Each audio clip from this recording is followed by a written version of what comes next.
que le principal problème qui se pose à ceux qui cumulent des mandats, c'est le temps, et singulièrement, aussi étrange que ça puisse paraître, c'est le temps des déplacements. C'est parce que c'est très long d'aller de ville à ville quand on n'est pas élu de la ville-centre. C'est très long de se déplacer pour un simple conseiller régional comme je suis, qui vient pour une réunion d'1 heure à Bordeaux, de Pau. Eh bien, il perd la journée.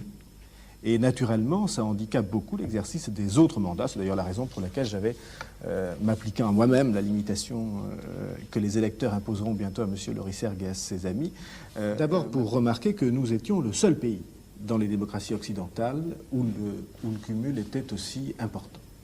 Puisque, vous le savez, soit par la loi, soit par l'habitude, dans les autres pays démocratiques, ça ne se passe pas comme ça. En Amérique, il n'est pas imaginable qu'un élu fédéral puisse être élu régional en même temps. Ce sont 2 carrières d'élus complètement distinctes. C'est la même chose dans tous les autres grands pays. Et ça provoque des problèmes importants. Pour ou contre la suppression du cumul des mandats? Oui, pour la suppression. Je le propose par référendum le jour du premier tour des élections législatives pour que ça s'applique à cette assemblée qui va être élue. Un seul mandat Pour les députés, un seul mandat, rien d'autre.